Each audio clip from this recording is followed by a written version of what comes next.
What's up, guys? Corey has no life here. Welcome to episode number 6 of the Noob Career Mode.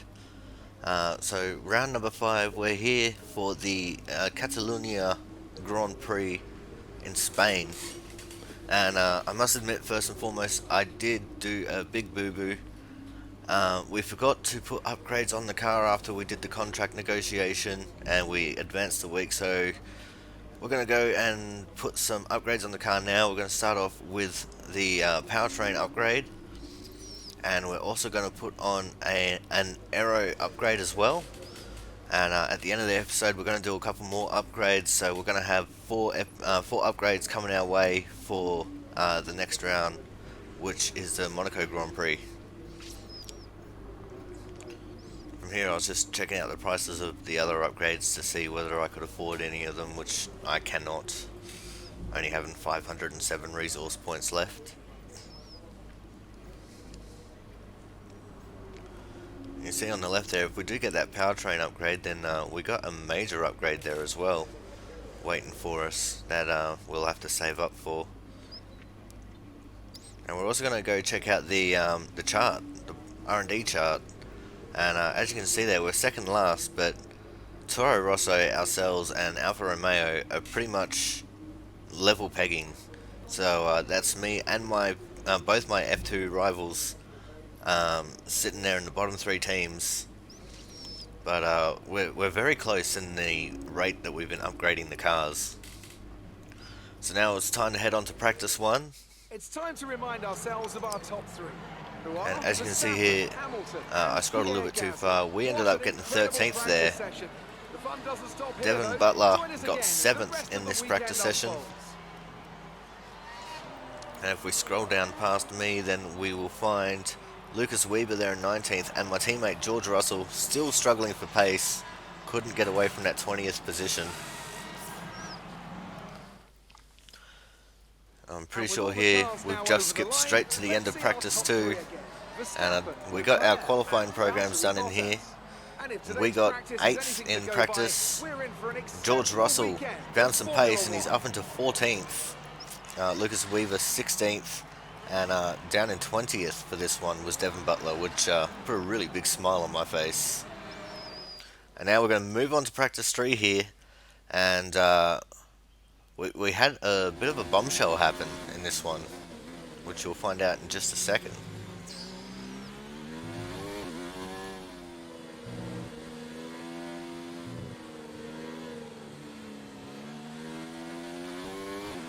You've lost access to one of the gears. We've lost one of the gears due to a fault. Now I was going to shift down to second there, even though that's a 3rd gear corner, just to see what gear it was that I'd lost. But as we can see there, obviously we lost 2nd gear in practice, and this is the start of practice 3. And you know, this is the gearbox that we use for practice 3, qualifying, and the race. So things are not looking too good there for that gearbox. We go into the pits afterwards, and we're gonna have to get a replacement gearbox 2 races early. And see, it's only completed 4 of 6 races, and we've got to take a new gearbox now, even with that gearbox durability upgrade we've got on it. This lap is a 1:25.7. So we go for the penalty with the gearbox change, and I was just so frustrated I didn't even want to go through the results of practice there, but you could see very briefly that we were up into P7 after getting through the gearbox issue and setting a quick time on the soft tyres. Now we're going to see the R&D update for the points. And it was a very successful practice for us here. We managed to gain about 500 resource points there, bring us back over 1,000. But that gearbox change is definitely going to hold us back a little bit as far as qualifying goes. We're probably not going to be pushing as much as we normally would, just because we don't want to get locked into the top 10 just to have a penalty and, you know, start on old soft tyres. But it is time for qualifying now.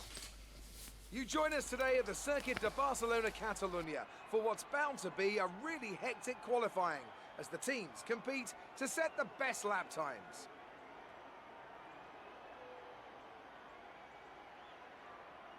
Now then, Anthony Davidson, you're not getting any younger, but you have been involved in your fair share of qualifying sessions in an illustrious 30-year career. How do you deal with the pressure when you have that one chance to deliver a perfect lap? It's not so much about dealing with the pressure, it's more about how you approach the risk and just how much of it are you willing to take. You're constantly balancing the car on the edge of grip from braking, cornering and traction, and over the course of a lap, it's easy to get that balance wrong, and that's why achieving the perfect lap is almost impossible. As you say, I've been doing this 30 years now, and it never gets any easier.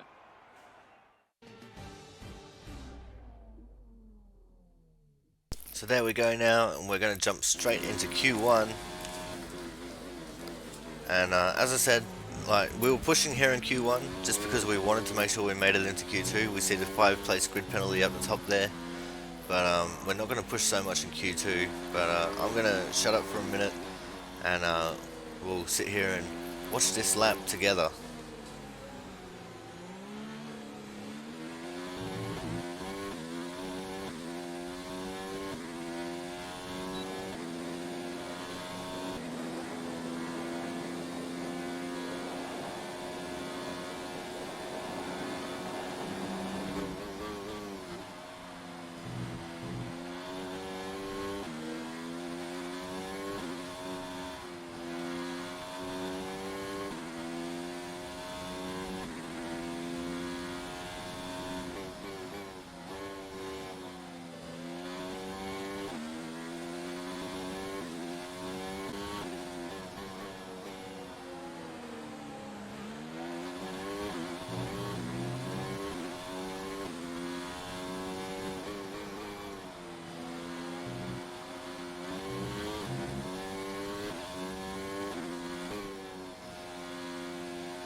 Alrighty, we come across the line here, and for the moment it's P2. We get back into the pits, we have a look, and we've actually dropped down to 4th at the moment. But as you saw there, we got a little bit of snap oversteer in turn 6 and turn 10 there. I'm not sure what I'm doing wrong, or whether it's a setup thing or whatever, but just no matter what I do, I always get a little bit of oversteer in those two areas, and it's a thing that I've really struggled with here at Catalunya. Now, as we go through to the end of qualifying here, we've actually been dropped down to 12th. And down in 14th is Lucas Weaver, and Devin Butler into 15th. And our teammate George Russell, man, his pace just sucks. I don't understand why he sucks so bad, but he does, down in P20. Now we're going to move on to Q2 here.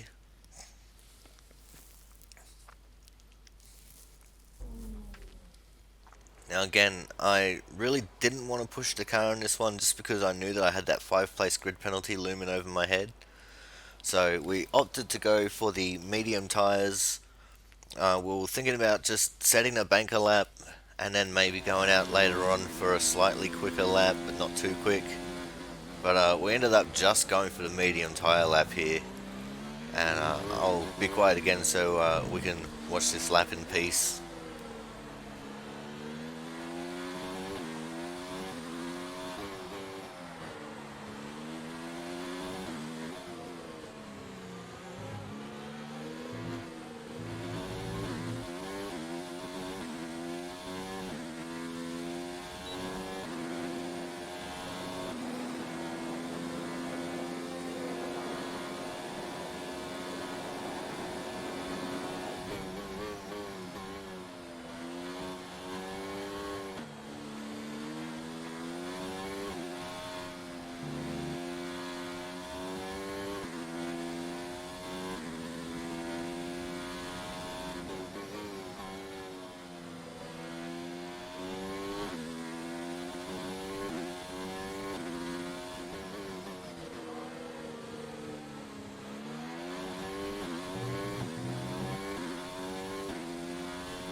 So we come out of the final corner here. Provisionally, we're in P3, but it's not a terribly good lap time.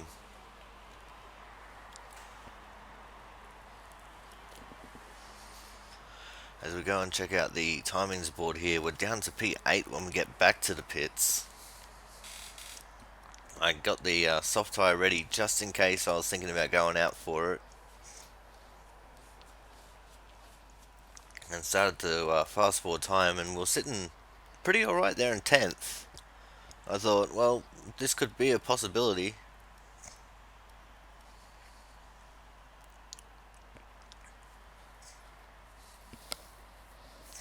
And we were in 10th for a long time here. But then, as per par of the course, we just got dropped down to 11th, and then a couple of the cars went and made some late runs, and we ended up finishing down in 13th. Devon Butler, our rival, and the guy that I want to punch in the face, ended up qualifying 11th, and Lucas Weaver qualified behind us in 14th.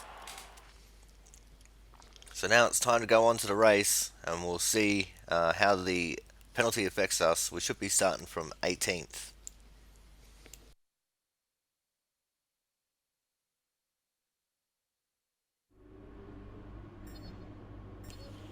Sorry, I was getting a little bit ahead of myself there. Go through the rivalry update first, and the resource point gain.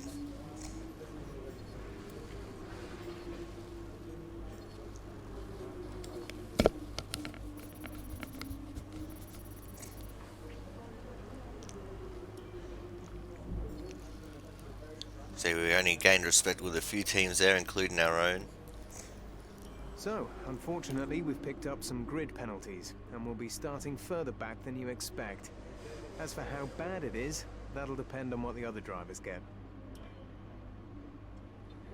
So I think there, the engineering is hinting that there might be a couple of other drivers that might have some grid penalties as well. So this might not be too bad for us. We'll just have to wait and find out. What does the Spanish Grand Prix have in store for us today, I wonder? I hope we see some tight wheel-to-wheel action down the main straight, circa Mansell and Senna way back in '91. Or maybe we'll have a more strategic race here on a track where overtaking can be difficult. The Circuit de Barcelona-Catalunya, a track that will certainly force the drivers to push themselves.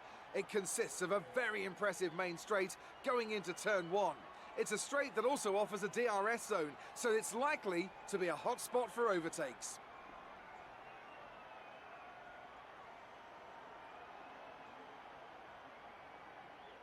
Anthony Davison is here with me today. Together we'll be taking you through all the action at the Spanish Grand Prix. It can be hard for the cars to follow each other closely here due to all the dirty air coming off the car in front. So perhaps we're looking at a more strategic Grand Prix. What do you think on that one, Ant? I'm not too sure about that, Crofty. Yes, it's hard to follow, but if you're brave on the brakes and willing to commit, there are definitely opportunities to be had here, like down into turn 10 after the DRS zone, for example. I don't think this is a race that's going to be decided purely in the pit stops. Let's run you through the driver grid order for today's exciting race. Sebastian Vettel will start on pole. Fantastic qualifying from the multiple world champion, and Lewis Hamilton completes the front row. As we continue through the rest of the grid today, we have Bottas, Verstappen, Pierre Gasly and Hulkenberg, Magnussen, Sainz, Butler and Roman Grosjean, Leclerc, Perez, Lando Norris and Stroll, Albon and a Williams. They'll be starting further back after an earlier grid penalty. Daniel Ricciardo and Kimi Raikkonen, Russell and Lucas Weber completes the grid. So as you can see there, we got a little bit of a gift with Ricciardo and Weaver both having penalties of their own. So we're only 3 positions back instead of 5 from where we should have been.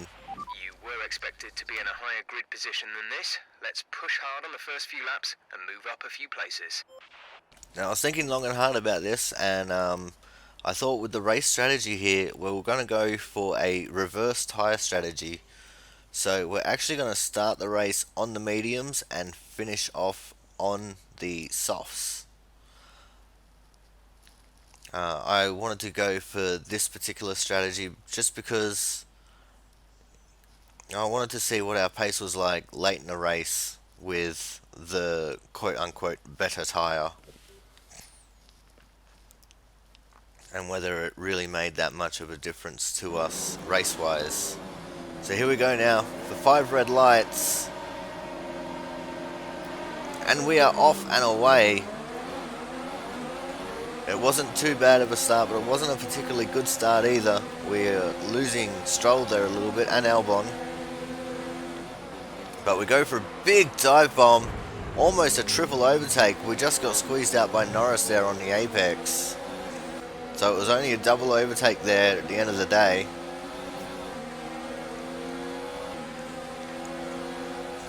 We go for a big dive up on the inside of Norris now.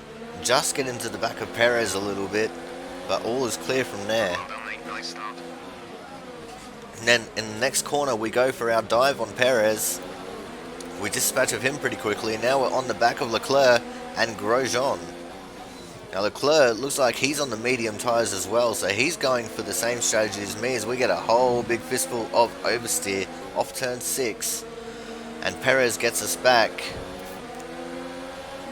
And it looks like Stroll is even trying to get his nose back up on our inside, but we dispatch of Perez again. And that is the Racing Point cars behind us again. And now we're back on the tail of Leclerc, who actually got re-overtaken by Grosjean there. And I can confirm that Leclerc is indeed on the mediums, so me and him are probably going to have a fairly interesting race here. As we skip forward to the middle of lap 2, Leclerc has cleared Grosjean. And now it's our turn to try and get a move made. Grosjean takes the normal racing line. He locks up his front left. We get a double lock up, but we take a big dive bomb, Daniel Ricciardo style. Nice work. That brings We you get on that the race. position from Grosjean. And now it's time to chase on with Leclerc. But pretty much we're using Leclerc to clear some of this traffic, as Leclerc is now in a battle with Butler. We almost were going to take that 3 wide, but I don't have very much confidence that far outside. Leclerc and Butler absolutely wheel to wheel right now. It looks like the Toro Rosso is holding his own with the Ferrari there, which is amazing, because the Toro Rosso, myself, and the Alfa Romeos have the 3 worst cars on the grid. As we see Butler there giving us the big squeeze on the curb. We stay with him, and then we get the outside move done coming into turn 9. And then we're back on the back of Leclerc again. Now we've moved on towards the start of lap 6. Leclerc has just dispatched of Sainz. We're going to go for a big inside run on Sainz as well. And that is now us up into P9 in this race. Okay, good work. Great pass. It looks like that all the soft tyre runners, their tyres are starting to go off a little bit. And me and Leclerc have just come into our own with the mediums. As we now move on to the end of lap 7. We're in 5th, as most of the people have made their stops. Verstappen's in first place. Verstappen's still out on the track in the lead. We've got DRS on Leclerc. We go to rich fuel mixture, and we get the overtake made. That one's going to be a thumbnail. And that is us up into P2 in this Grand Prix now, with Verstappen still being out on the track. Now we've got the clear air. Let's see what we can make of it as we move on to lap 10 now, the end of lap 10. And this is where Leclerc actually dives off for his pit stop. Vettel is behind us, who is very close. Vettel almost a full pit stop in front of us. And Verstappen is also in the pits. I think he started on the medium compound as well. And that is us actually into the lead of the Grand Prix. So who would have thunk it? We had a Williams leading the Spanish Grand Prix. We come in for our stop now. We'll see where we come out after it all. We're already down to P6.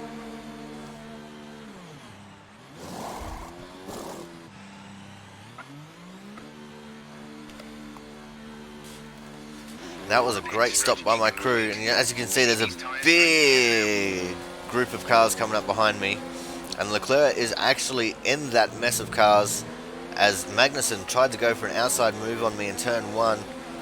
But with our new soft tyres, we just had so much grip, and we power away from him. We move on now to lap 12, and for this one, I was just seeing what we could do with this car with these tyres. So I'm going to be quiet because this is going to be the fastest lap of our race.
As you can see, we've gone for 2 purples. We come across the line, and we go purple for the whole lap. Fastest lap of the race. And from here, it actually gets kind of boring, so we skip forward to the last lap of the race. It was all just about mitigating that gap back to Leclerc. But it looks like it's going to be a very comfortable P6 for us here. But by this point, my tyres were pretty rooted, if I'm completely frank. That quick lap that we did took a lot of life out of the tyres. We were leaning on them a lot, and Leclerc is actually really closing in on us. So what I thought was going to be a comfortable P6 is actually not as comfortable as I once thought. So we get a big amount of oversteer there coming off of turn 6.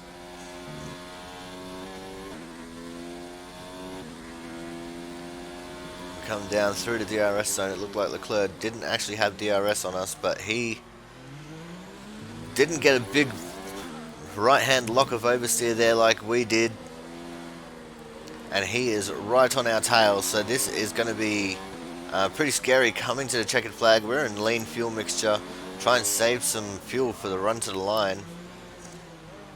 We lock up there, coming into this final chicane. We whack it up into rich fuel mixture. And it looks like it is indeed going to be P6 for us. Okay, pick up rubber and bring it home. What an incredible race. It started out so busy and then finished so boringly there. That's a fantastic performance from Ferrari. It hardly looked in doubt. What do you think it was, Ant, that gave them the edge over the competition today? Well, I know it's a bit of a boring answer, but the truth is they simply had the best speed package on the day, and a driver who knows how to take advantage of that. It doesn't matter how much time you spend poring over the stats and planning strategies if you can't keep the pace, and our winner today showed they could do both. Ferrari are at it again, an excellent performance at today's Grand Prix, and they're certainly a team that know what they're doing out there.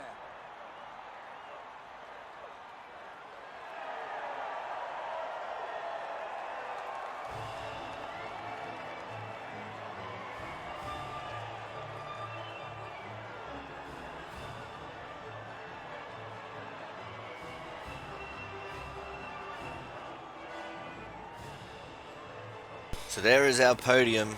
Sebastian Vettel flanked by the 2 Mercedes cars.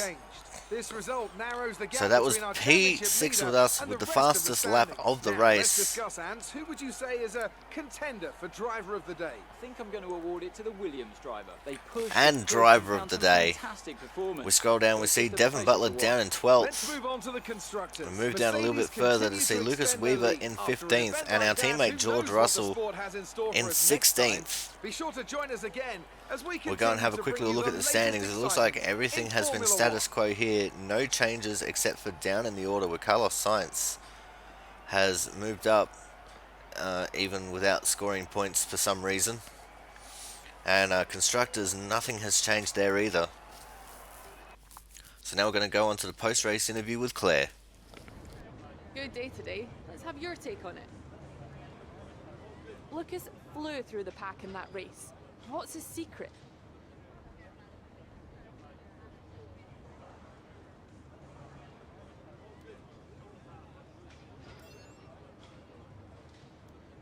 You gained a lot of positions during the race, didn't you?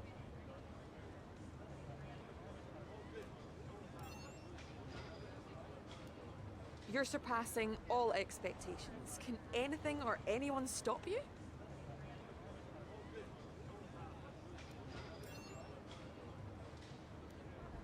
Great. Well, that's everything. And there we go, that was our interview with Claire there.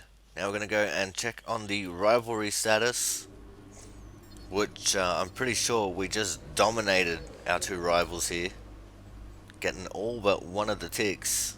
So we're only 2 ticks away from completely destroying George Russell there in the inter-team rivalry. And we see the resource point gain as well.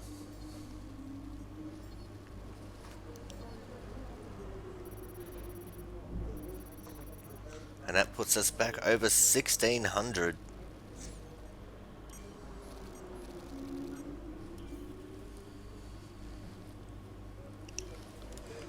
Looks like one of your rivals has also been invited to a historical event.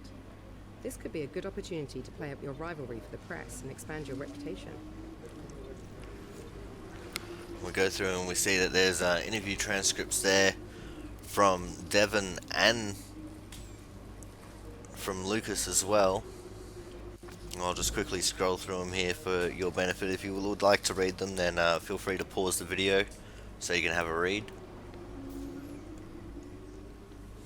I don't read too much into it, to be completely honest. But, you know, it's an interesting little thing that they added into the game, which I actually really appreciate coming from F1 2019 and seeing stuff like this. Now we're going to move on to the R&D tree, and we're going to do a couple more upgrades here. So we're going to do an upgrade on a diffuser, and I was wondering which chassis upgrade I should do here, and I finally settled on doing the mid underfloor tray, I think it is, or the front underfloor tray, central under tray. There we go. So we decided to do this one after not very long deliberation. I just thought that one was going to be better for the car all in all. Alrighty guys, this is going to wrap up this episode of the Noob Career Mode. I'd like to thank you all for coming out and giving it a watch, and thank you for your support. It's been an amazing journey so far, and hopefully we can keep the momentum going. Don't forget to like and comment the video and subscribe to my channel if you'd like, and I'll see you guys next time.